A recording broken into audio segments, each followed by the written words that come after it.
Sir గురువుగారు రాష్ట్రాలు బాగుపడాలంటే ఏం చేయాలి సార్? ఏ మార్పులు ముఖ్యంగా ఈ ఆఫీసులో, ఈ డిపార్ట్మెంట్లో, గవర్నమెంట్లో రావాలండి? మార్పులు రావాలి? ఏ మార్పులు తీసుకురావాలి అనేది పబ్లిక్ క్వశ్చన్స్, ఏజెన్సీస్, ఎంప్లాయీస్ కూడా అనేక క్వశ్చన్స్ చేసి ఉన్నారండి. దీనికి answer as per intelligence report survey history results ప్రకారము ప్రతి ఆఫీసులో సెక్రటరియట్ నుంచి మన village level office, town, city ఏ ఆఫీస్ అయినా కావచ్చండి, డ్రెస్ కోడ్ తప్పక పాటించాలి, ఐడి కార్డ్స్ ధరించాలి. లేకపోతే ఈ ప్రజలకి సర్వీస్ కోసం వచ్చే ప్రజలకి వేరే ఆఫీసులో నుండి, వేరే డిపార్ట్మెంట్ నుండి వచ్చే ఉద్యోగులకు ఎవరు అటెండర్లు, ఎవరు క్లర్కులు, ఎవరు ఆఫీసర్ని ఏమర్థమైపోతుందండి? ఏమర్థమవుతుంది? వాళ్ళకి కన్ఫ్యూజ్ అవుతారంతా.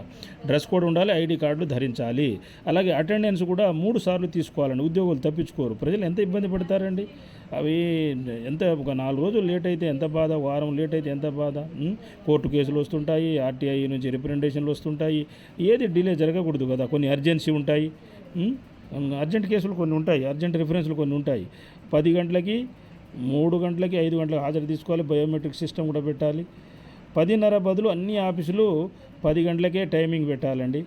ఇప్పుడు ఈ ఉద్యోగులంతా తప్పించుకుంటారు. చాలా ఆఫీసులో, చాలా డిపార్ట్మెంట్లో 3 సార్లు హాజరు తీసుకుంటే పై ఆఫీసర్లు వాళ్ళు తప్పించుకోరు అనమాట. 10 గంటలకు, 3 గంటలకు, 5 గంటలకు. ఈ స్కూళ్ళు, బ్యాంకులు మాత్రం 9 గంటలకు పెట్టుకోవాలండి. 9 to 4 సరిపోతుంది వాళ్ళకి.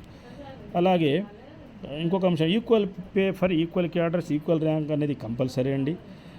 ఇది బ్యాంకు, ఇది కార్పొరేషను, ఇది ట్రాన్స్కో, ఇది జెన్కో, ఇది సిబిడబ్ల్యూడిది, ఇది కార్పొరేషను, ఇది central department, state department, difference ఉండకూడదు. ఇండియా మొత్తం ఒకటే రకమైన స్కేల్స్ ఉండాలి. క్లాస్ 1, 2, 3, 4 అని డివైడ్ చేసి ఒకే రకమైన స్కేల్ ఇవ్వాలి. సపోజ్ క్లాస్ 4 25,000 టోటల్గా అన్నీ కలిపితే, అలాగే 3 ఒక 35, next 2 45, class 1 same cadre, similar cadre వాళ్ళందరికీ 50-55 అలా పెట్టుకోవాలి డిఫరెన్సు.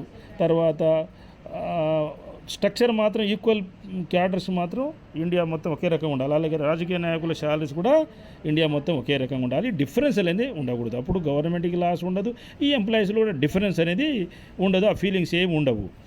ఇంకొక అంశం ఏమిటంటేనండి, ఫ్రీ స్కీమ్స్ అన్నీ కట్ చేయాలి, మ్యాక్సిమం కట్ చేయాలి. ఏదో కొన్ని free schemes, medical, ration, education, reservation, private and government organization, private కూడా పెట్టాలి. Major and medium organization 50% reservation, అందరికీ, అన్ని కులాల మతాలకి 50% జనరల్ కోటా, అంతే, అది పెట్టుకోవాలి. నెక్స్ట్ ప్రమోషన్స్ ఎవరి 6 monthsకి ఒకసారి ఫిలప్ చేసుకోవాలి. ఎవరు బాధపడకూడదు, వర్క్ లోడ్ ఎక్కువ ఉండకూడదు, అలాగే మరి తక్కువ ఉండకూడదు. ట్రాన్స్ఫర్స్ 3 సంవత్సరాలు ఒకసారి ట్రాన్స్ఫర్ చేయాలి. కరప్షన్ ఉండకూడదు, క్రైమ్స్ ఉండకూడదు, కరప్షన్ చేయకూడదండి.